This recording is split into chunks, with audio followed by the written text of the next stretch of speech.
Go. Man of the Prize, the podcast. I'm back. Did you miss me? You missed me. How you feeling today? You feeling good? Good week? Emotionally fit? Are you feeling good? Are you letting it out? You're not holding anything in, right? Getting it out there so the world knows, your significant other, people at work, whatever. Everybody understands how you're feeling. We stay away from the toxicity when we let their emotions out. So let's just keep that in mind. I have a returning guest. You see his face, that good looking man right there. The first time I think I've had a person on second time to talk. So this is especially a special, an important one for me because the first time we spoke was amazing. I will tell you, and by the way, Carl Berryman, that's the guest.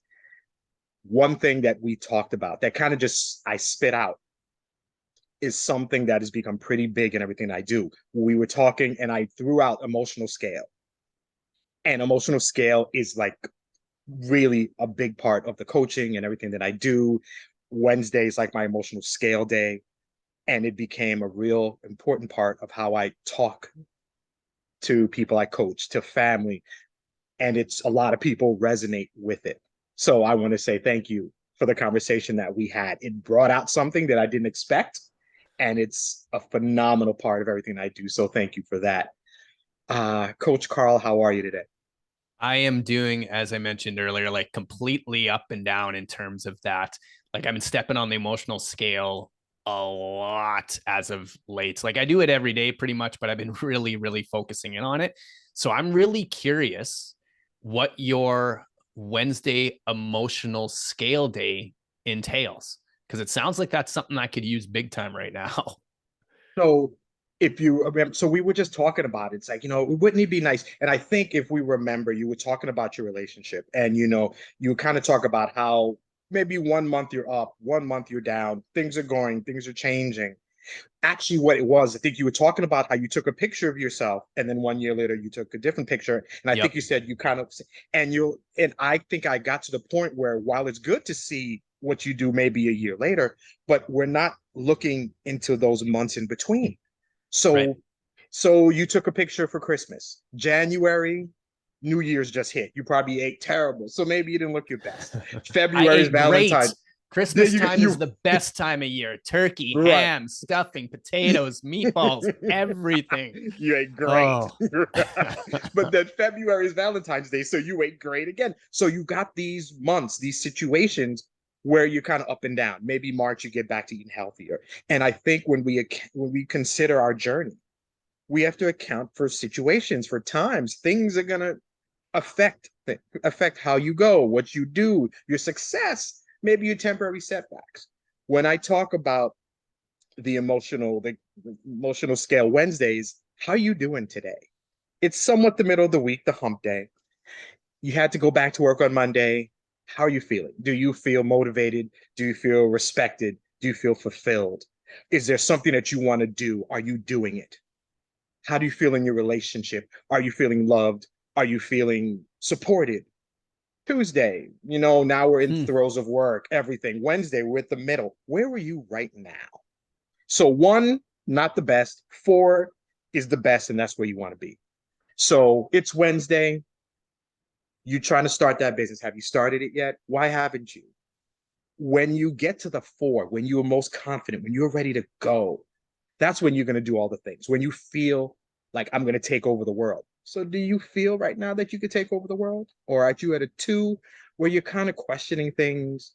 You're not, I don't want to get clinical. You're not depressed or anything, but maybe you're not sure where you stand right now. So I like to keep an eye out. And it's okay to go all over the place. You're busy, you're doing a lot of things. It's okay to be sometimes sad, sometimes happy, but the most important thing is to acknowledge it and to recognize that, you know what, I don't feel good today. You'll feel better tomorrow.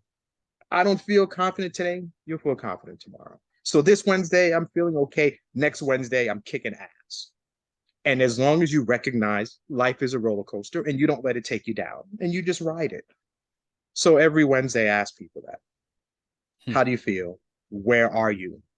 And as long as we acknowledge where we are in life, in business, in our sanity, in our workouts, in our journaling, in everything that we do? Are you keeping up with the things you need to do? Because we'll fall off if we're not feeling the best.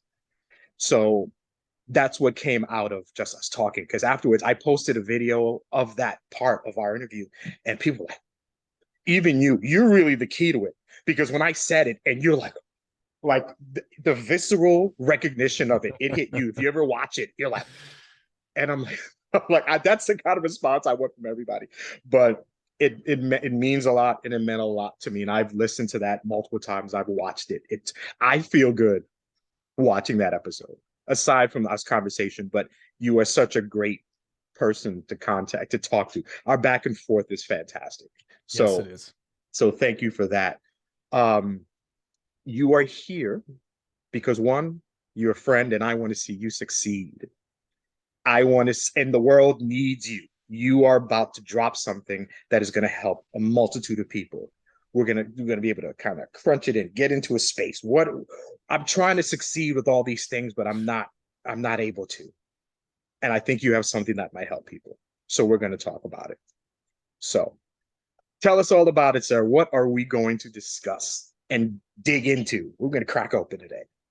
Okay, so we're going to discuss the tool that has saved so many parts of my life. And anybody who knows me or listens to my podcast knows I break life down into 4 different areas that I call the prep work. It's your physical health and fitness, relationship health and fitness, emotional health and fitness, and purpose health and fitness. And the reason I do that, it's funny, I was actually writing this out this morning, writing a new intro, because it's actually what we're talking about. The tool is a journal.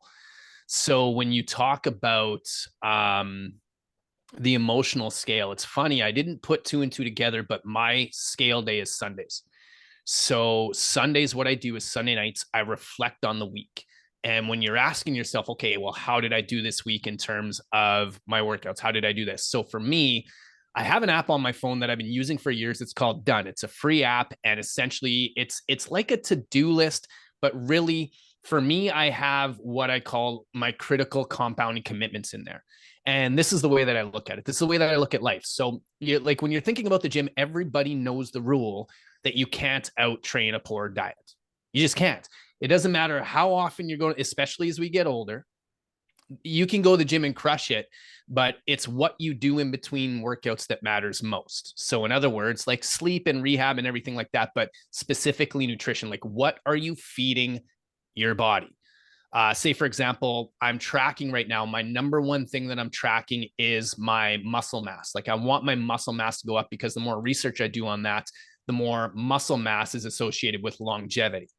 So I want to feel great 30, 40 years from now, which means I need to be keeping muscle. Well, the last 3 weeks, my muscle mass has been going down because I've been sick and I haven't been eating very much. But at least I'm aware of that. So now I can make some changes so that, like you mentioned earlier, I don't wake up a year down the road completely ignoring every single other month, only to find out I've completely gone in the wrong direction. So, anyways, getting back to the emotional scale Sundays, my critical compounding commitments, when it comes to your work, when it comes to working out, you've got the workouts and you've got your nutrition. It's no different with every single area of the prep work. So your relationships, I think about this in terms of consumption and creation. So what are you consuming in order to nourish your relationship? So for me, I have books and I have podcasts that I listen to. One book that is completely saved myself and my partner's relationship is The Way of the Superior Man. So say, for example, today, I just read a little chapter from that. The chapters are super short, which is awesome. But I'll take one quote from it. That's the consumption part, making sure I'm feeding myself something that will nourish my relationship. But contrary to what most people think, knowledge is not power. Because it's like if everybody were to come to my fitness class, I demo the exercises, say 3, 2, 1, go, and you stand there, you're not going to make any progress. You have to do the work. So then the whole point behind the journal is every single morning I take this out, and the first thing I do is I identify a problem that I'm facing in one area of the prep work. So say, for example, this morning, I've been on an emotional roller coaster like crazy for the last 3 weeks. And it has just been completely up and down, where I've lost motivation. I've lost a sense of purpose. I've just been in a total standstill, it seems. So I find it, I identify that situation and I write it down as a question. So the question I think I wrote out this morning is something like this: what is it going to take for me to start experiencing joy and excitement like I used to? Because everything starts, if you want to start having better answers in your life, you need to start asking better questions. So that's a question. So then I go to the book, The Way of the Superior Man, and I find a quote. I let the universe do the work, in terms of I just flip it open and whatever page it lands on, it always seems to give me what I need. So I wrote down a quote, and actually I'm going to pull it up right now. The one I did this morning, the quote was, oh no, this one is actually from The War of Art. The War of Art is another amazing book by Stephen Pressfield. It's super short. He talks about resistance. So he said, resistance is directly proportional to love. If you're feeling massive resistance, the good news is it means there's tremendous love there too. The opposite of love isn't hate, it's indifference. So I've been feeling indifferent about my mission in life. So then the next question is what is your transformation? Because once you figure out, okay, I'm stuck, a lot of people are really good at identifying what they don't want, but not necessarily identifying what they do want. So you write down 4 things that you don't want to write down 4 things that you do want. From that, you get your inspiration. And that's where you tap into your voice. That's where you just let things go and you let that inner wisdom come out on paper. And then from that, you have one small, specific, and simple step, which is the implementation point, to actually take what you're learning, put it into action so that you can overcome the challenge that you're facing. So that's what I did this morning. And that's what I do every single morning in terms of the whole consumption and creation, because I can't remember who said it. Oh, but they said, might have been Jim Rohn said something, you never want to leave a learning experience without taking action, ever. Because we all get so much inspiration, just like in our last conversation when you spit out the whole emotional scale thing. Okay, that's an aha moment. The problem is it stays there and it doesn't get brought to life. It doesn't get personified. So the whole point of the journal is to make sure that you are taking one small, specific, and simple step within the next 24 hours so that you can, as we say in the book, ignite the impact you wish to see in your world. So that's a long story long about that one. No, that's fine. So I got consistency out of there. That sounds like a really important part of the journal. Can I ask, you mentioned about how you're feeling these days in your last few weeks, Yep. and you've been kind of struggling. Is this a new feeling for you? No. Is this something that you felt it in the past? Is it the same time of year? Is there any, from the times it's happened, are there any consistencies, anything that you can think of? Yeah, there absolutely is. And so I did this exercise in the journal, the 4 questions. I call it the mental muscle up. That's all it is. 4 questions, the mental muscle up. So I did a second mental muscle up this morning because they take 5-10 minutes. I did a second one specifically on that roller coaster, why I was feeling this. So this is when I went to the book, The Way of the Superior Man, flipped it open, and sure enough, the answer was right there on the first page. And what he talks about in that, the chapter I believe is called, and it's specifically for men, like The Way of the Superior Man. Women can read it and it's an amazing book, but it is designed for men.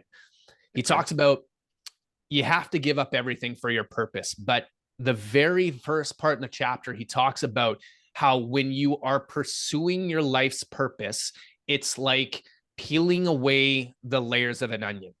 In that, you get close, like you have one purpose and you think you got it, but then you peel that away and all of a sudden you don't know what to do because you thought that was it. But really, that was just one step towards your truer purpose.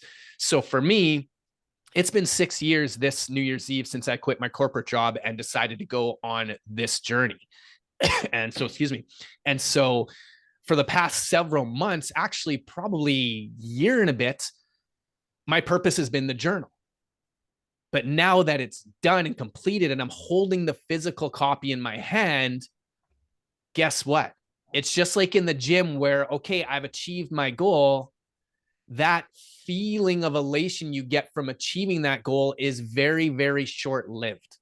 It's very short-lived because now you're going to be asking yourself, what's next? What's next?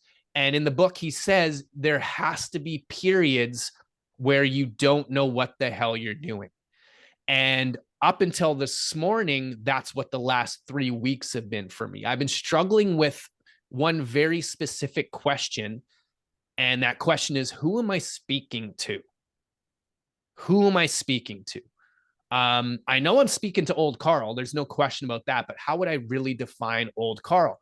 So this morning, I've gotten a little bit more clarity on that. So while I was down in the pit, every single day, I've just been kind of climbing that rope and getting out, sometimes slipping back down, which sucks. But now, like, I feel like I've got my hands on the top and I'm just about to pull myself over, do a literal physical muscle up, and start on the next part of the purpose journey. But I also know that once I do that, I am again going to come full circle because that purpose will be realized. And then there's going to be that period of time where I don't know what I'm doing as I unravel the next step towards a deeper purpose. So it's a never ending game. It's just like in the gym, it never gets easier.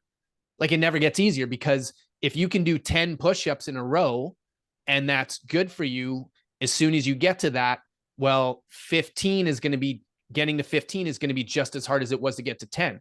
So it doesn't get any easier. You just keep challenging yourself more and more and more. And as long as you can be, as I'm speaking for myself, as long as I can be aware of the fact that just like in the gym, pain has to be a part of the game, it will never get easier, but it is my job to make sure I'm enjoying the process while it sucks. Then I can kind of master the circumstances. And that's when things have gone good for me. Like, there's sometimes in the gym, like this morning, I trained my crew, and holy cow, seeing the grimaces on our faces during some of the exercises, it was hilarious. But then we laugh and we have fun and the music's playing and like you're kind of holding a position as long as you can and it sucks, but you're dancing and you're smiling at the same time as it sucks. Making the suffering fun is a huge key component that I'm just speaking to you right now, realizing I'm going to have to dial up for myself. So, yeah. Okay. All right. I'm just hearing you and I'm thinking about this. So when I talk to men, early on with this podcast, I realized as I asked men about their purpose in life and what you're going to become, and I found that a lot of men, their purpose really came from their upbringing. A lot of men become social workers because they as a child they went through foster care. They become the thing that they need growing up, and that's their purpose.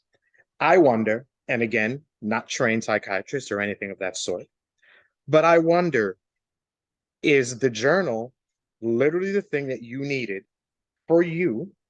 And now that you wrote it, now it's here. You created the thing you needed to kind of help you, and now it's here. What do I do next? I've got it. It ends up being a good thing for everyone, but you really were creating your own elixir, your own drink, something that you know Yeah. you're going to love. And now I've made it. Okay, now what? So are you at the point where you've done the 100 push-ups without struggling, and now you need something entirely different? Is that maybe why it started one way, but now it's something else, and then it might become something else, and maybe the intro is going to be something else, and maybe the format's going to be something else because it's here, and instead of just like it's done, let me tinker with it a little bit so that maybe you don't progress. What do you understand what I'm getting at? I understand exactly what you're getting at, and you're hitting the nail right on the head.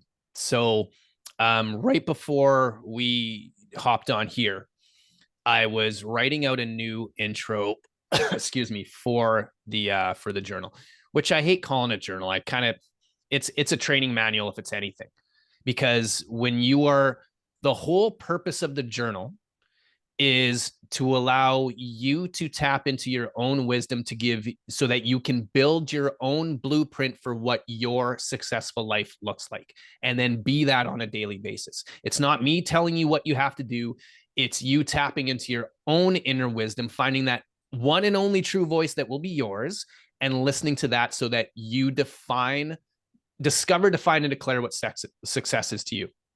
So in terms of what you're talking about, when I was writing out the new intro, there's one thing that has stood out with me ever since one of my friends introduced it to me. I'm going to say probably, man, close to a decade ago. A woman by the name of, I believe her name was, it was Bronnie for sure. Bronnie Ware, I believe, in 2009. She was a songwriter, but then she started a blog, and one of her posts was based on when she spent 8 years as a live-in carer for terminally ill patients. And maybe you've heard about the top 5 regrets of the dying. So, top 5 regrets of the dying. I have them in my journal. So, I'm really curious which one's going to stand out for you, but I'll tell you why I'm changing things inside of my journal right away. But I'll read them right now. And for anybody listening to this too, I want you to see which one is the biggest gut punch for you. So, number 5, I wish I had let myself be happier. Number 4, I wish I had stayed in touch with my friends. Number 3, I wish I had the courage to express my feelings. Us men are horrible at that. Yes, sir. Number 2, I wish I hadn't worked so hard. And number 1 was I wish I'd had the courage to live a life true to myself, not the life others expected of me. So for me, I've been a personal trainer coming on, it'll be 11 years this February. And I've known for a really long time, based on the conversations and the connections I've made with my clients, that because my whole personal training career was spawned from my dad dying in his sleep as a result of number 1 leading cause of death in the world, which was heart disease, right? And that happened when I was 19, so I was like 24 years ago. And that's what spawned my career. But I initially set out to help people improve the quality of their lives by improving the quality of their health. And I realized years ago that I'm not doing anything to help people with the quality of their lives, because every single session, people are coming in and talking about how stressful work is. They're getting a divorce. They don't know what to do about their kids. They have anxiety and attacks and panic attacks all the time. It's like, okay. And so many times people say that they work out as a stress relief, which is good. But if you have to spend 60 minutes in a gym to escape the everyday reality that is your life, there is a huge problem there that is being shoved under the rug. So I realized my biggest regret was, because I've been training like this for a long time myself now. And by training like this, I mean taking what works inside the gym and applying it outside the gym, which is why I have the relationship I do right now, which is why when I do my Sunday scale, like weighing on scale emotionally, and I'm looking at all the things I'm accomplishing, even though I may not feel the best, the things that represent me being me are getting done every single week. So at least I can look back in the week and say, did I keep my commitments to my friends and my family this week? Yes. Did I keep my commitments to my physical health? Yes. Did I take the steps I said I was going to take to pursue and personify my purpose? Yes. But that's because I'm training for all those things. So I wrote out the top 5 regrets of a personal trainer. And my number 1 regret is I wish I'd had the courage to teach classes the way that I believe they should be taught, and not the way that others expected me to teach them. Because for the longest time, I kept the life lessons that you can learn inside the gym. But now, say, for example, this Sunday, I have my second of 2-hour boot camps. We do a 2-hour boot camp every single month to test where we're at physically, but then also taking what we learn inside the gym and applying it outside the gym. So saying, for example, like one of the things that I say, like inside the gym, everybody needs a spot. When you're going to lift a heavy weight, and let's say you're doing bench, and I'm sure a lot of people have had that time where you've thought you had one more rep in you and you're all alone, and then all of a sudden you got to like push the bar down your body and it sucks. You just ask somebody for a spot. When you're having a difficult time in your relationship, having another brother there to talk to, for example, or a therapist or whoever, asking them for that emotional spot is critical, super critical. So all these are things that I know would have a bigger impact on people's lives if I just had the courage to share them more during my training sessions. But I haven't until very recently. So that is my number 1 regret, that I knew I should have been doing it sooner, because I could have had a bigger impact on people's lives, and I just didn't have the courage to. So I'm at the point where enough is enough already. I'm stealing emotional spot. I just want you to know that. That's okay. Wonderful. That's cool. I stole your emotional scale, so it's all good. Oh my God, that's beautiful. As we record this, we're in the holiday season, and the reason I love these conversations because we start here and we end up way over there, and I love it. Over there is cool too, but Yeah. for men, one thing that I've been kind of focusing on is that I'm a child of divorce. So my parents got divorced at 10. So obviously, I was not a fan of the situation. Court, my parents' divorce, all that stuff. But what I had was Christmas there and then Christmas there, or Thanksgiving here and then New Year's there. And as a kid, you sometimes you get double the fun, but half the emotional support type of thing. Huh. And one of the things that I've realized focusing on the men is that we are in the midst of probably the hardest time of the year for men who don't have their families anymore. I just got divorced. Thanksgiving, I'm used to going to family or hosting Thanksgiving here. And everybody comes to the house. It's my wife, it's my kids, it's my friends. We're all here. I'm enveloped in this love, in my family, in my tribe, in my everything. And now a year later, I have nowhere to go. My kids aren't here. My ex-wife won't talk to me. Her family won't talk to me because of the divorce. Maybe my family is far away, so I won't go out there. So now I'm just by myself. Hold And on. we men, You're talking on behalf of somebody else, right? yes, Okay. definitely. Okay. I'm No, like, no, no, okay, no, no, no. am That's I not me. missing something here? Okay. That's Okay. definitely Good. not me. No, these Okay. people can't get away from me if they tried. No, it's Okay. no, Okay. Good. it's no, Good. it's the example. It's the example. Okay. Cool. So Yeah. you've got these men who were used to one thing and now they're by themselves. And now you're kind of just sitting in this anxiety, depression. And the reason this comes to mind is because men, we have a high rate of attempts of suicide. And holidays are really the time when these numbers rise. I'm Yeah. alone. I'm lonely. I have nothing to live for.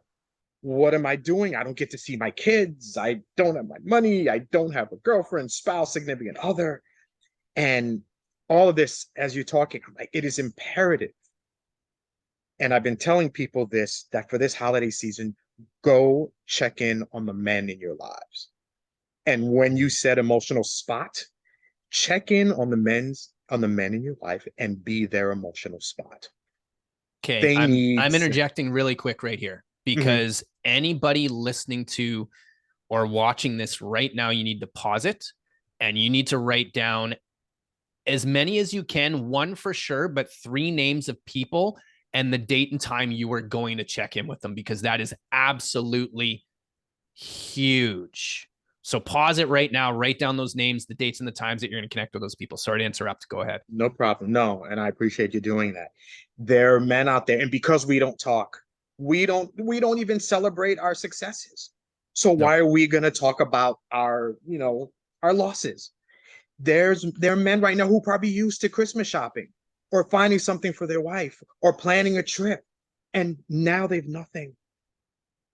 Call him, take him out for a drink, dinner, go shoot some hoops, shoot the shit, do something. That man doesn't know it, but if there's ever been a man who is dealing with life and how heavy it is, and he's trying to carry it, but it's going to get heavy and he needs somebody to come up and spot him, Yep. help him out.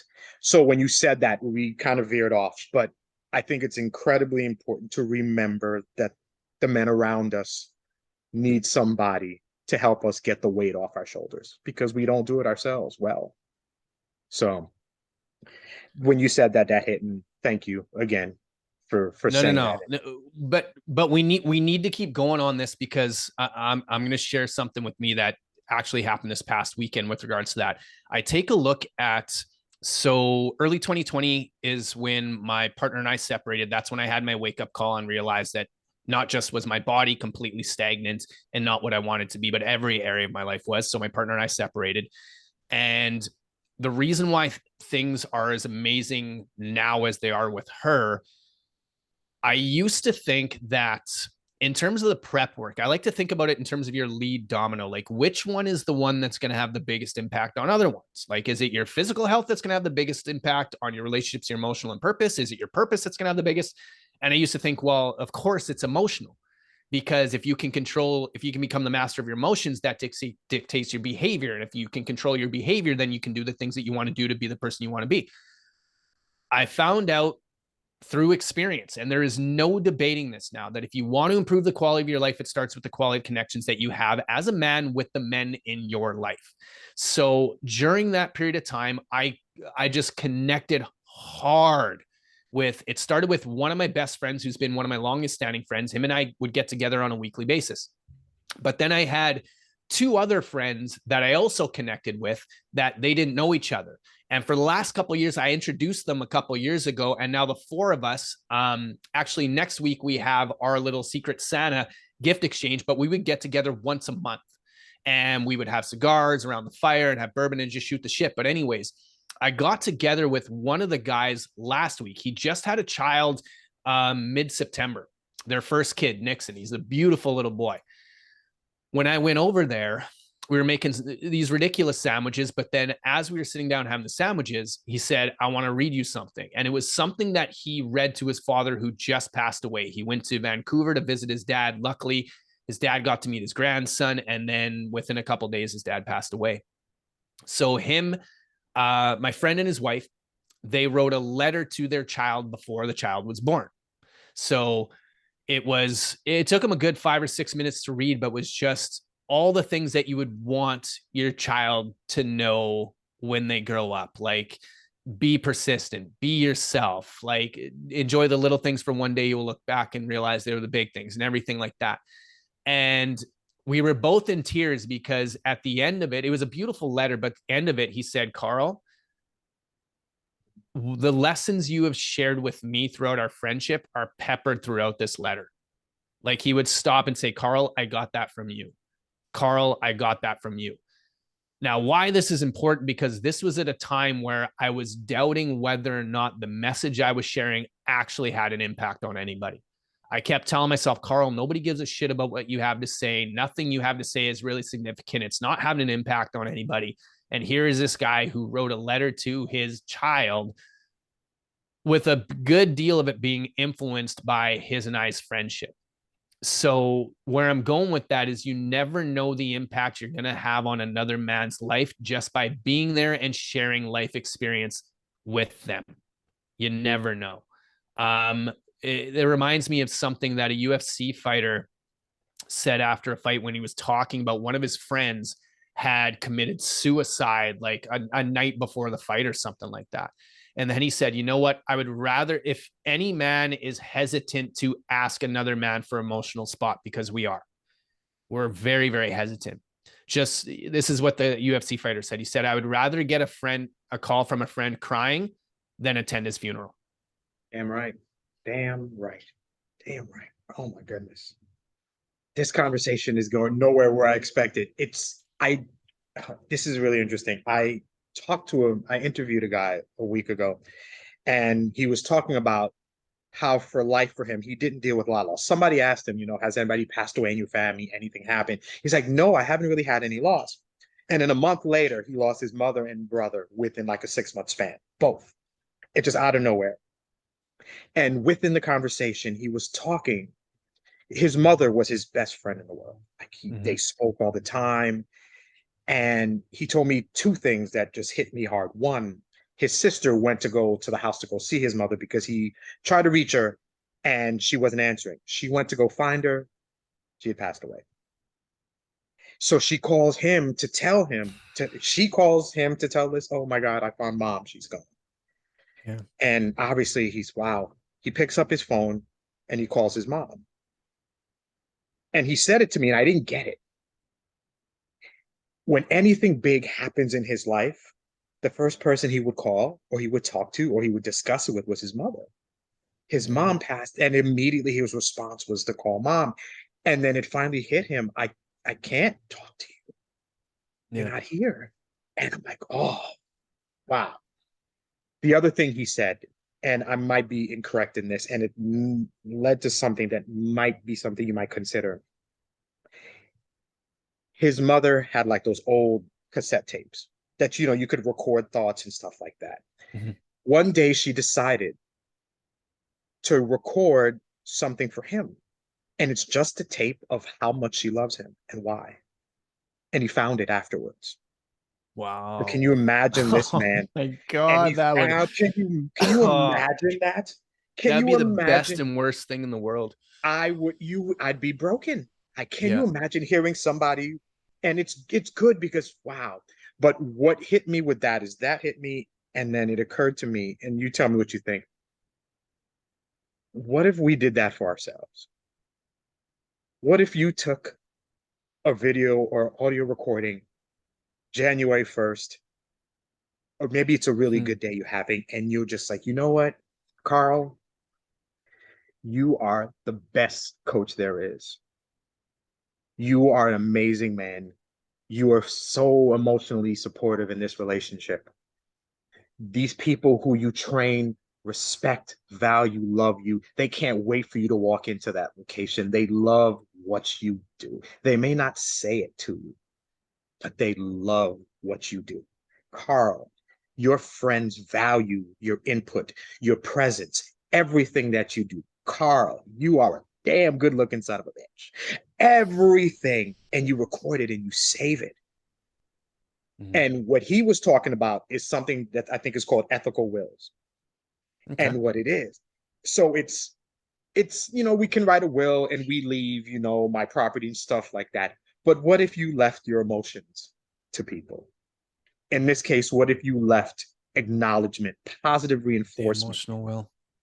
If you left that to yourself 6 months from now when you're doing this, and maybe it's not flying off the shelves like you thought, but you know what? I'm going to play this tape. Listen, just in case you forgot, nobody else could have thought of this idea but you. And damn it, it's a good idea. People will recognize it. They'll get it. They just don't know yet. If you're questioning how good you are, I'm telling you right now how important this journal, this manual, your time, your voice, your presence, it's important. And sometimes we just need to hear it. And aside from my mama telling me I'm the best person in the world, the next best thing might just be me reminding me that I'm the shit. And wouldn't that be nice if every once in a while you could just press play and just kind of bask in the fact that you're awesome, even when you don't think so? That is a that would be an unbelievable skill to develop. Because one of the other regrets that I wrote down, the top 5 regrets of a personal trainer, is I wished I had shown my insecurities more and accepted compliments better. Because I'm one of those guys where um I fluff off a lot of the things that I can do from a physical standpoint. Um, like when I'm in class and I'm demoing exercises and people are like, holy cow, Carl, I can't believe you could do that. I'll make up an excuse as to why it's easier for me to do it than somebody else. So say, for example, like burpees, however long it takes me to do 500 burpees. And people say, "Oh, I could never do that." I'm like, "Oh, it's because I'm 140 pounds and I'm 5 foot nothing and whatever, right?" So I'll just fluff it off. Meanwhile, this person has gone out of their way to give you a compliment. So what I wrote something down there. The emotional will for sure. I'm trying to think of where I'm going to incorporate that into my regular routine, and I'm thinking that's actually going to be a Sunday thing where I'm going to hop on the mic, look at my stuff, and just be like, you know what, Carl, here's what we got, and just kind of talk to, like, imagine I'm talking to Carl. I'm not talking to myself. It's somebody else talking to me. It's a different version of me talking to me. So I love that idea. But then also the letter to you, like just writing a letter to yourself that you can crack open and read when you forget just how fucking awesome you are. And I'm not saying that for sunshine and rainbows bullshit. I'm saying that because when you said something in terms of people being excited to come to the classes, like one of the things I've taken for granted big time since the old gym that I was working at closed. But when I was there, my classes relative to other teachers were packed. Like my classes were super packed because people really, really loved that energy, the energy that we collectively brought to it. And I took that for granted. And it's something that I definitely didn't recognize myself for. And it's something that definitely needs to happen more. So the whole emotional will thing and recording it, that's going to be a weekly practice. And I think the letter to you part is that's going to be going into the journal now that I bring it up. Awesome. Yeah. I like it. That's what, again, these conversations, this stuff is not coming up unless I'm talking to you. And I know I need to incorporate that into myself. As we're talking about this and your manual that I think is going to be helpful, I'm going to just ask a question and I'm going to use myself as this case study here because Okay. I know what my issue is. I know what is holding me back from accomplishing anything that I want. And it's that I don't finish. I've got ideas. I know what I want to do. I'm a procrastinator of epic proportions. Like if I could teach a class on that, I would, but then I would find a reason to do it next week. But if I could teach procrastination, I would do it. And it's why I don't do everything that I want to do. I like the idea. And you even mentioned it. When you learn something, you got to do it. I Yep. get ideas all the time. And because I don't stop and jump on that idea and do it, I feel like I lose a lot of ideas. And that's what I need to work on when something good comes to me, when I have an idea and I'm excited about it for a little while, to not let it sit, to jump on it, to take advantage of that excitement, that energy, the vibe that I'm feeling right then and there. I don't do that enough. So as a procrastinator at large, when I get the manual from you, how do you think that would help me to improve my ability to take advantage of the talent? Because I'm a pretty cool guy. It's time to show the world, but I'm Yep. stopping myself from doing it. So how do you think this would help me out? Well, it's super simple because I was actually contemplating including procrastination in the title because that's exactly what this manual does is when you write something down, it's something that you're going to do in 24 hours. You have to. And there are boatloads of studies that prove just writing something down dramatically increases the chances that you're going to do it. But one of the things that I talk to people about often is we look at the problems that we're facing with regards to just taking, for example, procrastination, right? So we take a look at people would identify that as the problem when really that's like saying heart disease is the problem and that's why people die prematurely. Well, no, heart disease comes from like your arteries being clogged and Mhm. shit going south inside. Okay, so that's actually a symptom of the problem. So anybody who has a heart condition and gets prescribed heart medication, you are treating the symptom of the problem. If you sit down with that individual and say, okay, tell me what you eat on a regular basis and tell me how much you exercise on a regular basis. Now you're getting closer to the source, but that's still not the source. Because if they say I'm eating like shit and I'm not exercising regularly, that's still a symptom of the problem. We need to ask, why are you not eating healthy?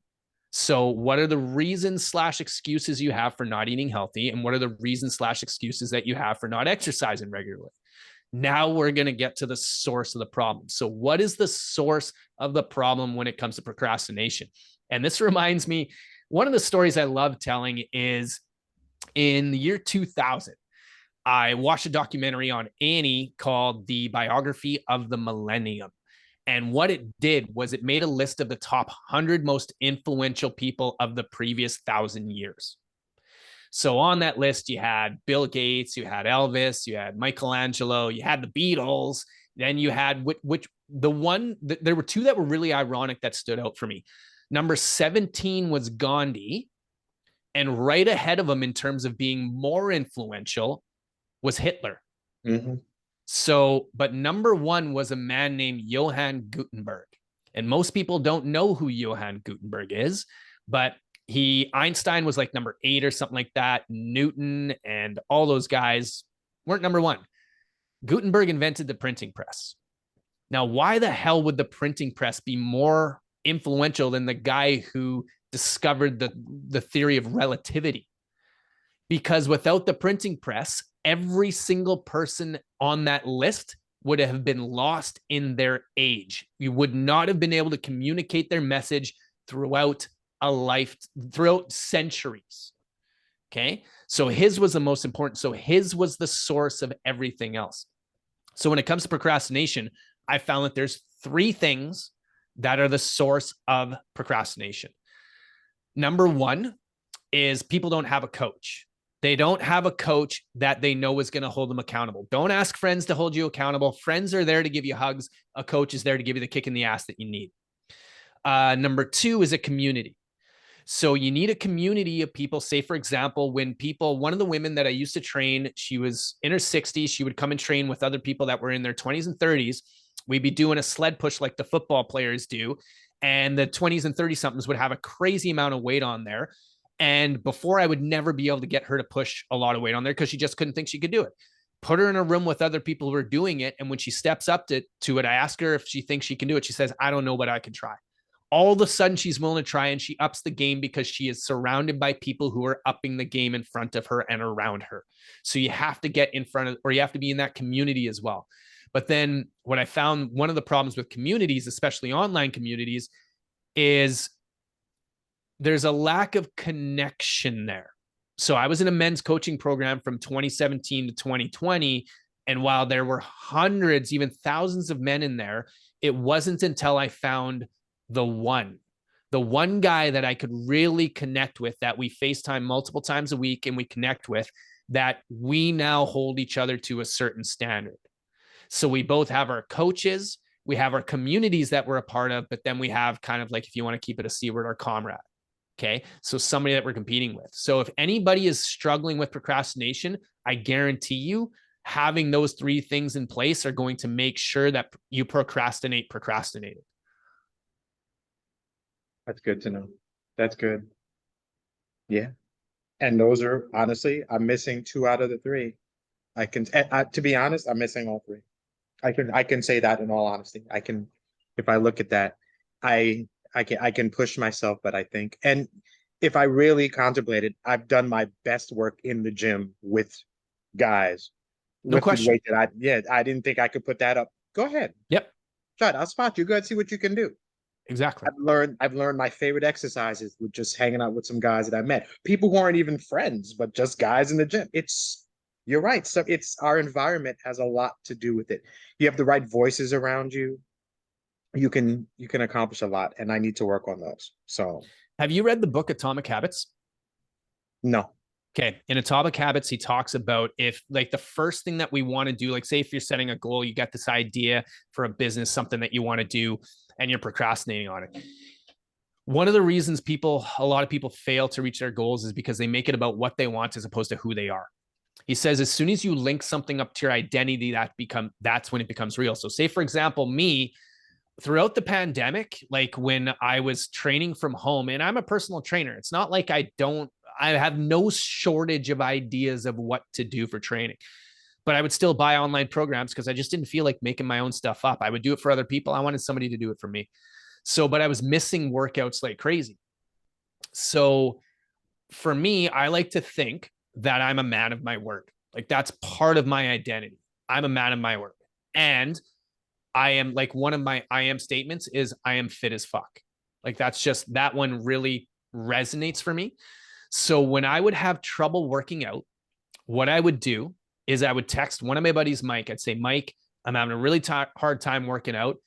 I'm going to text you in an hour to let you know how this workout was. That was it. And now I put it out there. Now it's become a part of my identity. I don't want to, because what's Mike going to do if I don't work out?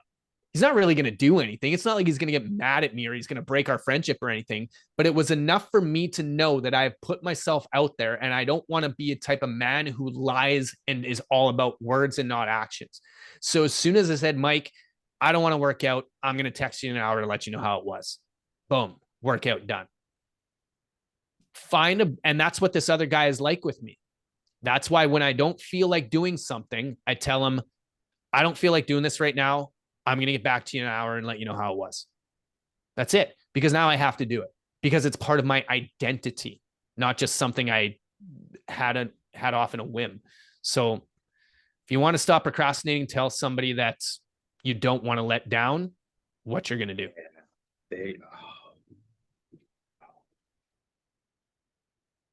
Is like this. I have to contemplate the idea. I mean, there's plenty of people around me, obviously, but I wonder if I don't know. I'm wading in some deep water. Would it? I don't know. I have to think about that. I've got kids. I'm curious who that, Wonder. Yeah, what? I've got kids. I've got four kids. I mean, I I'm know. sorry. I'm thinking out loud. Yeah, So yeah. I'm wondering, do I? I mean, I certainly. I don't. I know that what's of utmost importance to me is that my children respect me and know that I'm a good man and whatever. Would it be too much to say, guys, I have this book and I want to finish it and I'm going to finish it in a month? Is it too much to put that on the shoulders of the kids, or am I really putting that on myself, saying, you know what, I just told my kids I'm going to get this done? Right. So I wouldn't say you're putting it on them. I would say you're declaring the type of man you want to be, and doing that to your kids could extremely potentially be a very, very, very good motivator. At the same time, I just want to back up for a quick second. If one of the things that I always tell people with regards to goals as well is, like, if you're going into the gym and let's say you want to find out what your 1 rep max is on a deadlift and you haven't been there for a while, let's say that you used to be able to put 2 plates on there, 225, and you could get that up for 1 rep. Well, if you haven't been in the gym in 6 months, you're not going to put 2 plates on the bar. You might start off with one, do 135, or maybe you throw a quarter on there and do 185, right? But either way, you're not going to, because the 225 would be way too aggressive a goal. So the first thing that came up for me there is getting the book done in a month, too much weight on the bar. Okay. Okay. That makes sense. Yeah. And if so, one of the things, like inside of the training manual, like when you're figuring out your implementation step, you'll see right on the page, there are 5 criteria that step needs to meet. It needs to be small. It needs to be specific. So like you need to be able to say yes or no. It needs to be simple, so not complicated. It needs to be scheduled. In other words, as soon as I'm done, I take my phone and I set an alarm for the time I'm going to be doing that thing today. And then it needs to be shared. And that's what we just talked about. So those 5 things. So when it comes to, what came up for me there is I'm wondering what would happen is if the book is important to you, if you put a physical to-do list on the fridge that said like Monday, chapter 1 done, or number of paragraphs or whatever. And then you check it off, you check it off, you check it off. So it was there for your kids to see. And it's like, hey, this is daddy keeping his word to himself to teach you how to keep your word to yourself. And you put it out there. So I don't know. I like that. No, I do like that. I do. I It think could be that scary, but yeah, hey, scary isn't always bad.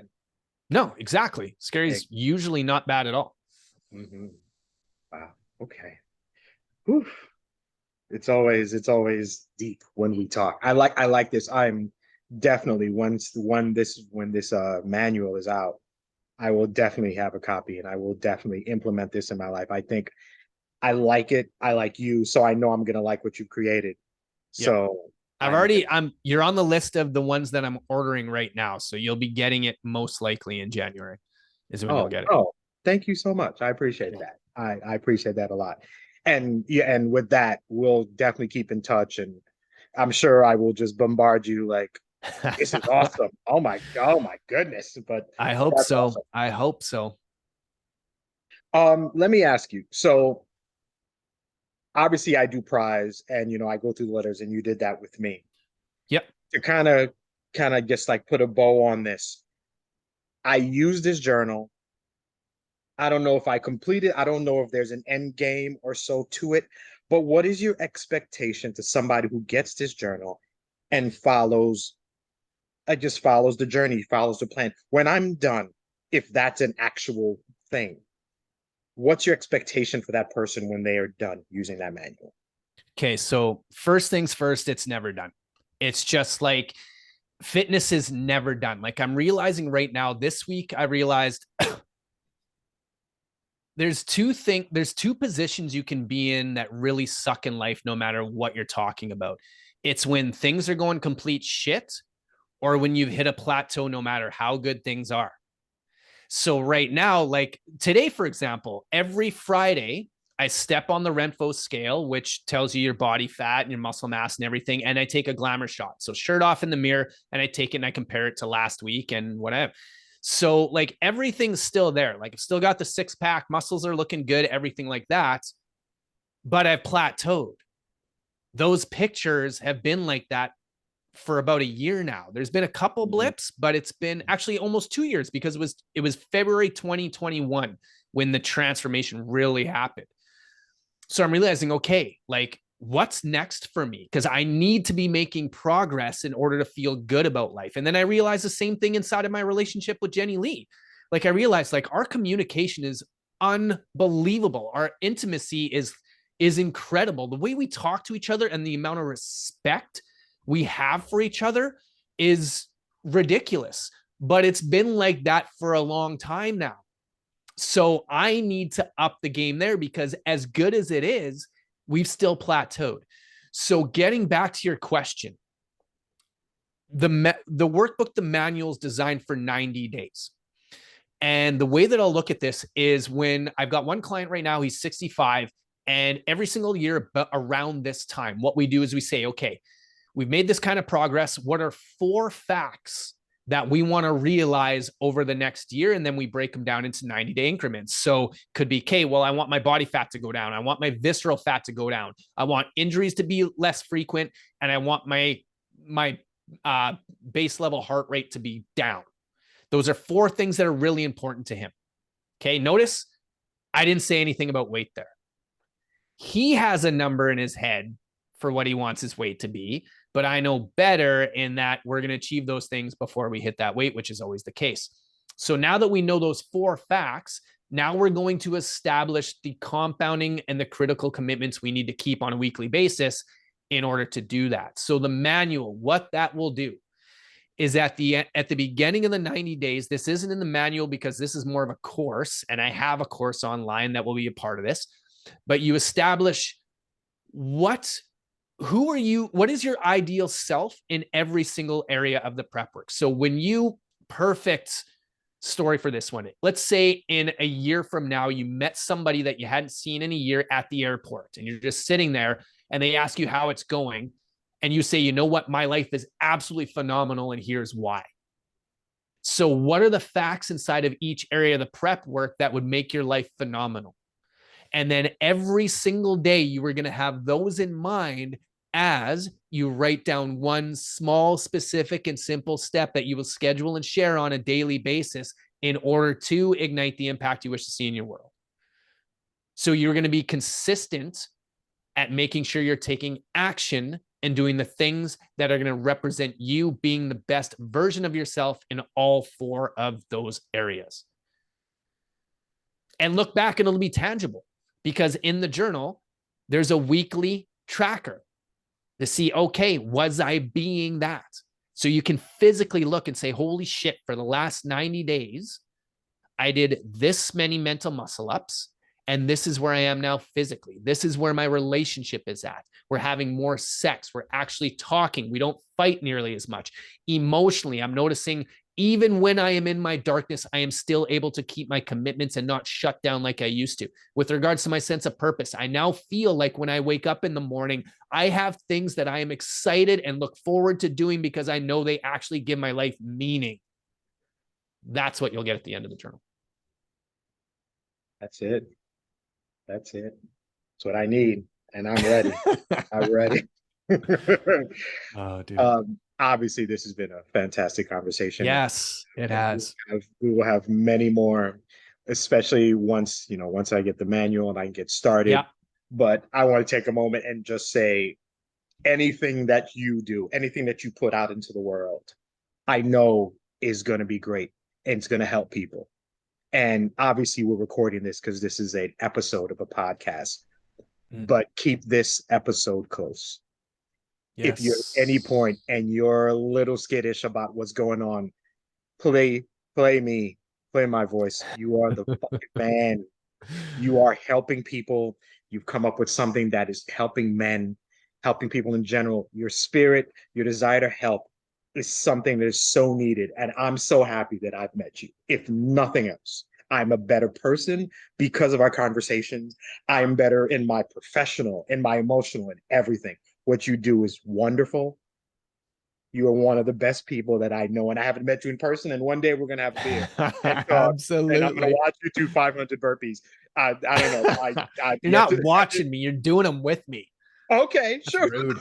500 so much because that's scary, but you are fantastic, and what you're going to put out into the world is going to be even better. So it was my honor to talk to you about this, and I'm glad that we shared the same space. And I'm going to be watching as you take over the world and ignite the impact. Thank you, my man. I am definitely receiving that. And what just came to me is I always talk about if you want to improve the quality of your life, improve the quality of the connections you have with the people in your world, right? At the same time, if you want to improve the quality of your life, get around people who have no choice but to inspire the best in you. And clearly, we've just been experiencing that for the last hour or so. And it's just like the first time we talked, where when you get around people who know their truth, who speak their truth and live their truth, you have no choice but to do the same yourself. So it's almost like I'm talking through you and you're talking through me, and just this one voice is coming together to collectively share shit that we would never be able to share on our own. So the feelings are definitely mutual. And I'm already right after this. I'm gonna go for a nice long quiet walk by myself. I'm gonna light up a cigar, go for a nice walk around here, and just let whatever else is residue from this ridiculously amazing conversation come through me, because I know the answer that I've been looking for the last 3 weeks is like right there. So I'm looking forward to that. So thank you for that. No problem. Another fantastic episode. This podcast makes me happy. I enjoy doing it, but I enjoy what I get out of it, the friends I've made, the experiences I will have. Thank you to anybody who's listening and watching. If this was the first time you listened, you picked the absolute best time. One of my favorite guests, one of my favorite people. Thank you for listening or watching to Men Are the Prize. To my listeners, thank you to the men. Never, ever forget that you are a man, and God damn it, you're the prize. Have a good one.